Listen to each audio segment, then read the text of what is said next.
ಮಹಾಮಂತ್ರಿಗಳೇ, ನಮ್ಮ ರಾಜ್ಯದಲ್ಲಿ ಎಲ್ಲವೂ ಕ್ಷೇಮವಲ್ಲವೇ? ಯಾವುದಾದರೂ ಆತಂಕಗೊಳ್ಳುವ ವಿಷಯವಿದೆಯೇ? ಗುರುಸಿದ್ದೇಶ್ವರ ದಯೆಯಿಂದ ನಾಡಿನಲ್ಲಿ ಸಕಾಲಕ್ಕೆ ಮಳೆ ಬೆಳೆ ಆಗುತ್ತಿದೆ. ಎಲ್ಲಾ ಪ್ರಜೆಗಳು ಕ್ಷೇಮವಾಗಿದ್ದಾರೆ. ಬಹಳ ಸಂತೋಷ, ಬಹಳ ಸಂತೋಷ. ಇದೆಲ್ಲ ನಮ್ಮ ಪೂರ್ವಜರು ಮಾಡಿದ ಪುಣ್ಯದ ಫಲ. ಮಹಾಮಂತ್ರಿಗಳೇ, ನಮ್ಮ ರಾಜ್ಯದ ಸಂಬಂಧ ನೆರೆಹೊರ ರಾಜ್ಯಗಳೊಂದಿಗೆ ಚೆನ್ನಾಗಿದೆ ಅಲ್ಲವೇ?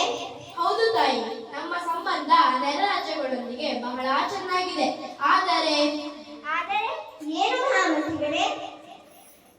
ತ್ಯಾಗಲೆ ಸಾಹೇಬರು ಕಪ್ಪ ಹಾಗೂ ರಾಜ್ಯದ ಉತ್ತರಾಧಿಕಾರಿ ವಿಚಾರವಾಗಿ ಪತ್ರ ಬರೆದಿದ್ದಾರೆ. ನಾವು ಅದನ್ನು ತಿರಸ್ಕರಿಸಿದೆವು. ನಿಮ್ಮನ್ನು ಭೇಟಿ ಮಾಡಲು ಅವರೇ ಬಂದಿದ್ದಾರೆ. ನಿಮ್ಮ ಅಪ್ಪಣೆಗಾಗಿ ಕಾಯುತ್ತಿದ್ದಾರೆ. ಬಂದದ್ದೆಲ್ಲ ಬರಲಿ, ಎದುರಿಸಬೇಕು. ಯಾರಲ್ಲಿ? ಅವರನ್ನು ಅರಮನೆಗೆ ಸ್ವಾಗತಿಸಿ.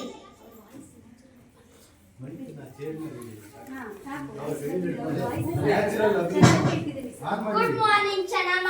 Good morning Channamma. ನಾನು ನಿಮ್ಮನ್ನು ಭೇಟಿ ಮಾಡಬೇಕೆಂದು ತುಂಬಾ ದಿನದಿಂದ ಪ್ರಯತ್ನ ಮಾಡುತ್ತಿದ್ದೇನೆ. ಬಂದ ವಿಷಯವೇನು ಕೇಳಿ ಮಹಾಮಂತ್ರಿಗಳೇ? ಅದೇಕ ಪ್ರಸಂಗ. ಅದು ನಿಮ್ಮ ಹುಟ್ಟು ಗುಣ. ಬಂದ ವಿಷಯವೇನು?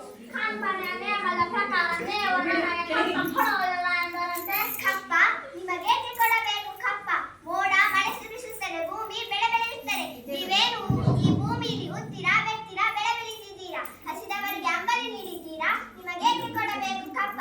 ನೀವೇನು ನನ್ನ ಒಡ ಹುಟ್ಟಿದವರೇ, ಬಂಧು ಬಾಂಧವರೇ ಅಥವಾ ದಾಯಾದಿಗಳೇ? ನಿಮಗೇಕೆ ಕೊಡಬೇಕು ಕಪ್ಪ? ನಿಮಗೇಕೆ ಕೊಡಬೇಕು ಕಪ್ಪ?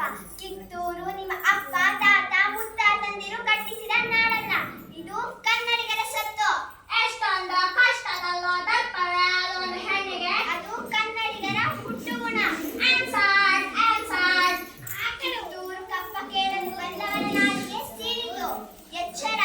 ನಿಮ್ಮ ಮಗ ಸತ್ತ ನಂತರ ನೀವು ಏಕೆ ದತ್ತು ತೆಗೆದುಕೊಂಡರಿ? ದತ್ತು ಪುತ್ರ ರಾಜ್ಯ ಆಳುವಂತಿಲ್ಲ. ಏಕಾದರೆ ಬಾಯಿ ಬಿಗಿಡಿದು ಮಾತನಾಡು. ಇದು ನಮ್ಮ ಜನ್ಮಭೂಮಿ. ಈ ನಾಡಿನ ಸಿಂಹಾಸನದರೆಯನ್ನು ನೇಮಿಸಬೇಕಾದರೂ ನಾವು, ನೀವಲ್ಲ. ಅದೇಕ ಪ್ರಸಂಗ. ಏಕಾದರೆ ಮುಚ್ಚು ಬಾಯಿ. ತಾಯಿ ಆಸ್ಥಾನಕ್ಕೆ ಬಂದು ತಾಯಿಗೆ ಹೆಸರು ಕೊಡುವಷ್ಟು ಸೊಕ್ಕೇನ ನಿನಗ? ಏ ರಾಯಣ್ಣ, ನೀನೊಬ್ಬ ಬಾಗಿಲು ಕಾಯುವ ಸಿಪಾಯಿ. ನಿನ್ನ ಜೊತೆ ಮಾತನಾಡಲಿಕ್ಕೆ ನಾನು ಇಲ್ಲಿಗೆ ಬಂದಿಲ್ಲ. ಏಕಾದರೆ ಕನ್ನಡಿಗರ ಪ್ರಾಣ ಸ್ವಾಭಿಮಾನ ನಿನ್ನಂತರಿಗೇನು ಗೊತ್ತೈತಿ? ಕಿತ್ತೂರು ಗಂಡು ಮೆಟ್ಟಿದ ನಾಡೈತಿ. ಹಸಿದ ಹೆಬ್ಬುಲಿಗಳ ಬೀಡೈತಿ. ದೇಶಾಭಿಮಾನದ ಗೂಡೈತಿ. ಇಂಥ ನಾಡ ನೀನು ಜೀವ ಭಯ ತೋರಿಸ್ತಿ? ಏ ಛಕರೆ, ಸಾಕು ಮಾಡು ನಿನ್ನ ಉದ್ದಟತನದ ಮಾತುಗಳನ್ನು. ತಾಯಿ ಮಕ್ಕಳ ನಡುವೆ ಒಡಕುಂಟು ಮಾಡುವ ನಿನ್ನ ಚೆಲ್ಲಾಟ ಇಲ್ಲಿ ನಡೆಯುವುದಿಲ್ಲ.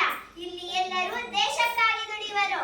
ಚನ್ನಮ್ಮ, ನೀವು ನನ್ನನ್ನು ಎಷ್ಟಪಟ್ಟಂತ ಚೆಲ್ಲಾಟ ಆಡಿಸುತ್ತಿದ್ದೇನೆ. ಏ ಛಕರೆ, ಹೊರಟು ಹೋಗು. ನಿನಗೆ